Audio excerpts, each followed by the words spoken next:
faut toujours avoir le respect des aînés. Nos dévanciers là, il ne faut pas se dire que nous on va faire plus que c'est vrai, eux-mêmes c'est leur souhait. Quand nos parents prient, ils disent que nos enfants faire plus que ce que nous avons. Et ils ont déjà prié pour ça, Dieu a exaucé. Mais il faut toujours avoir le respect des aînés, il faut toujours les écouter. Et c'est justement ce que j'ai fait, les dévancer. L'autre fois, j'étais avec un monsieur qui est dans mon domaine. Il a fait plus de 15 ans sur le terrain. Et il m'a donné des conseils. Et je vous assure que tout ce qu'il a dit, c'est ce que nous vivons ici. J'ai acheté certains trucs de valeur, des choses de valeur qui m'ont coûté énormément d'argent, mais qui ne sortent pas. Et il m'a dit, on fait le business pour apporter l'argent et non pour dépenser de l'argent. Ça, c'est, est-ce que vous avez compris? Oui. Voilà. Donc, il m'a expliqué une chose que j'ai aimée. Sincèrement, on a eu au moins 40 minutes de discussion, mais ce que j'ai puisé dedans, c'est énorme. Par exemple, dans ce pays, c'est comme ça. Hein. Au niveau des États-Unis et en Europe, bon, je n'ai pas fait l'Europe. Souvent, j'ai fait des transits et puis j'ai continué ici en Afrique. Mais aux États-Unis, j'ai fait au moins une quinzaine d'années comme ça.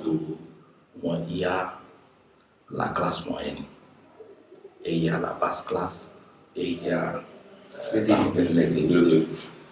Mais ici, c'est les élites et la basse classe. Or, moi, en achetant, la manière dont j'ai structuré mon business, c'est que j'ai voulu servir l'élite, la classe moyenne et la basse classe, ignorant qu'il n'y a pas la classe moyenne ici. Et ce qu'il m'a expliqué, c'est ce que nous vivons. C'est qu'ils font dans leur boîte là, ils savent qu'il y a les élites, ils ont un besoin. Tout ce dont ils ont besoin, vous pouvez filmer, c'est les chaises là. Les chaises VIP, bien dressées. Donc, ils ont besoin de ça. Maintenant, la classe moyenne, c'est que moi j'ai acheté les chaises pliantes pour la rue. Ça ne sort pas parce qu'il n'y a pas de classe moyenne. C'est justement comme ça. C'est comme ça le pays aussi. Hein. Ça ne sort pas. Et franchement, quand on a fini la discussion, j'ai dit que non, le monsieur là, il maîtrise le terrain. Et la basse classe, c'est les chaises en plastique. Et c'est ce qui sort aussi chez moi ici. 50 francs, 75 francs, tout ça là au moins, quand il y a un mariage. Ils sortent les plus même. Les plus même, c'est ça qui sort le plus.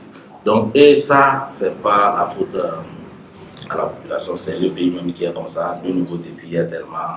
Bah, c'est. Mais néanmoins, il y a quelques de la base.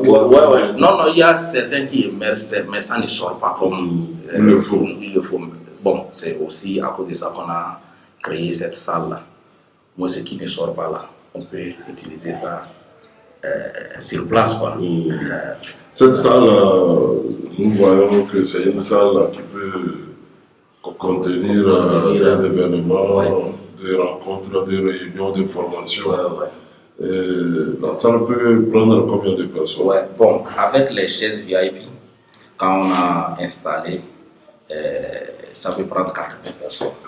80 personnes. Mais avec les chaises pliantes, là, on peut aller à 110 personnes. Donc 110 personnes. Donc si tu veux organiser des rencontres, des dîners. Si on met des trucs aérés, c'est 80. Mais si on veut serrer hors nous, on veut que tout le monde soit à l'aise. Comme on est à l'aise actuellement. D'accord. Merci, monsieur le directeur. Avant de terminer, nous avons eu la chance de vous avoir. Vous êtes de l'autre côté, vous êtes dans la communication. Une radio à Bafilo, des radios à Sokolé, encore une radio proche de vous qui est en ligne. Vos impressions? Non, ça c'est.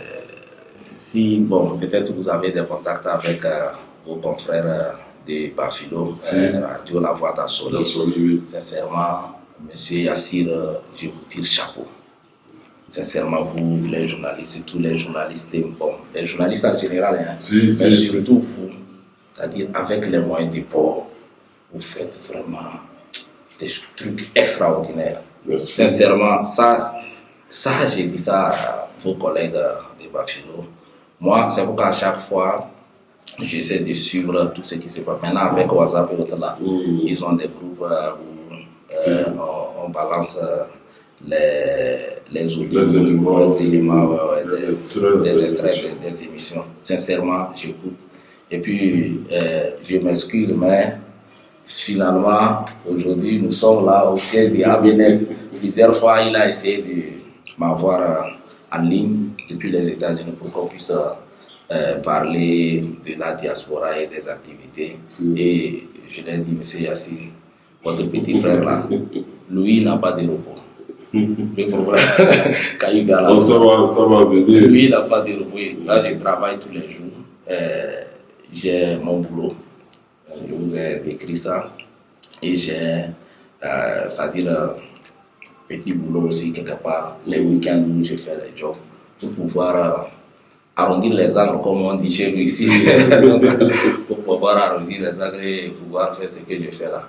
Mais bon, quand l'entreprise, tout sera bien fait là, je vais me réorganiser, parce qu'il va falloir être sur le terrain, avoir des contacts. C'est tous les contacts que j'ai eus quand je suis venu là, sincèrement, ça dépasse même ce que j'ai investi pour arriver, quoi. Si on a vu le passage des artistes, des directeurs de services, même l'international, on vous a vu avec lui, Bayon. Je pense que, qu'est-ce que vous avez derrière cette idée? Oui, bon, vous savez, avec les artistes, monsieur Yassir, on va se dire les vérités. Hein. On va se dire les vérités, on est entre nous.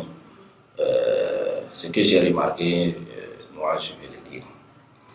Quand j'étais de l'autre côté, même bien avant, on a eu une réunion avec M. Yassir en 2011. 2011, je parle de 2011, aujourd'hui on est en 2023, ça fait 12 ans. Avec M. Yassir et M. Iba Traoré Abdourazak a motivé. On parlait de la vision de la culture qui est en train de disparaître. Donc en tant que jeunes, qu'est-ce que nous aussi on peut faire pour pérenniser ce que les parents. On a émis des idées, bon, faisant les choses, moi, j'étais reparti, mais en ce moment j'allais à l'école, tout ça, j'étais très occupé. Mais on a gardé des contacts. Et tout récemment, l'année passée, avec Batraora, vu que j'ai déjà installé cette structure et autres, c'est là aussi que je vais parler un peu de partenariat. Donc, comme le grand frère Lenny Batraora Abdourazak, il est dans les trucs culturels, l'ONG TV. Donc, je me suis dit pourquoi ne pas collaborer avec lui pour voir comment on pourra faire pour accompagner nos artistes, surtout les artistes. J'insiste là-dessus, ce n'est pas une manière de parler de discrimination et autres. Il y a un vide, quoi. Il y a un vide. De l'autre côté, tout est organisé et puis c'est calé là-bas. Là-bas, au moins, il y a une ou deux personnes qui peuvent prendre en charge. Mais nous, non seulement ceux qui ont les moyens, il y a aussi certaines barrières qui bloquent un peu.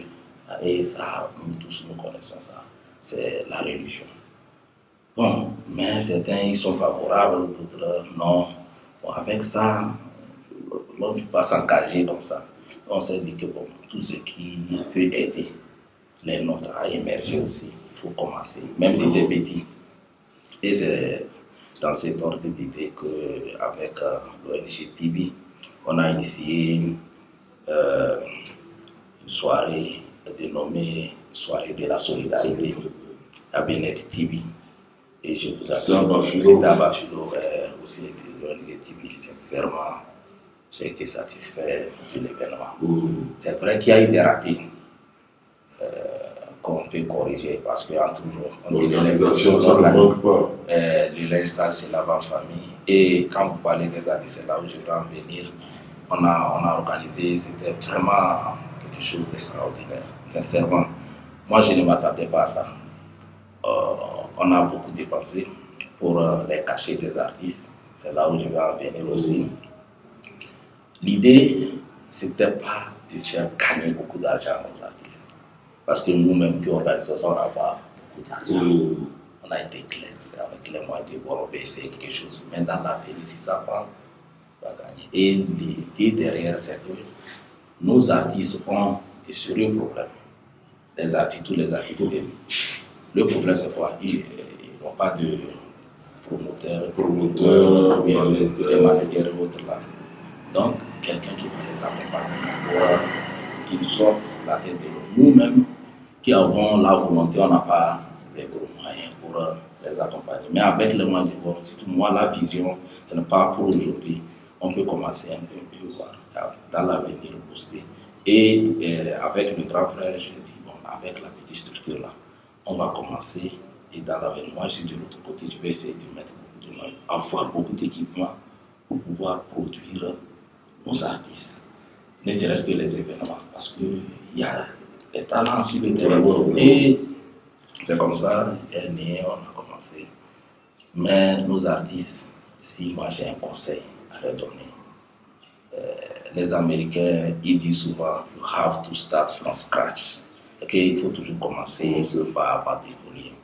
On ne peut pas pas tout de suite parce qu'on a sorti un single qui cartonne là, on s'est dit qu'on est star. Ça dit ça, j'ai remarqué ça presque, on a dit par la terre d'abord. On va aller doucement, mais certains ont compris le message. D'autres, c'est comme bon, lui là, il sort, il parle comme ça. C'est pas que c'est dur ici, on chante pour eux. Non, j'ai essayé de les respecter pour leur donner un peu de visibilité. Et ils ont eu cette visibilité. Mais il y a certains qui sont reconnaissants. Je salue de passage Mafou Servo, il est venu ici. J'étais allé à Palimé pour le concert de King Bala et on s'est vu, vu là-bas et il m'a promis, dit, grand frère, vous êtes là, attendez-moi, je viendrai à Lomé ici pour vous saluer. Et il a dit quelque chose qui m'a marqué. Et justement à cause de ça, je ne vais pas abandonner. Sincèrement, je vous promets, je parle, sincèrement, je ne vais pas abandonner. Il m'a dit dans cette salle que depuis que lui a commencé par chanter, sincèrement, j'ai eu la chaîne de pourquoi. Les cachets que nous l'avons payé, il n'a jamais reçu ça dans sa vie. Au même moment, les autres sont en train de contester. Le cachet que lui a eu là, lui n'a jamais eu ça dans sa vie. Que lui, il est très reconnaissant, qu'il prie beaucoup qu'on puisse faire Saint-Jean. Et je lui ai promis que nous allons le faire. Parce qu'au moins, il y a certains qui reconnaissent. Ouais, donc, mais on a essayé de satisfaire tout le monde. Ils ont expérimenté ailleurs. Ils ont vu que pour nous, est encore mieux. Donc, j'ai compris que Dieu fait miséricorde à qui il veut. J'ai aussi compris que si tu veux avoir quelque chose que tout le monde n'a pas, faut faire quelque chose que tout le monde ne fait pas.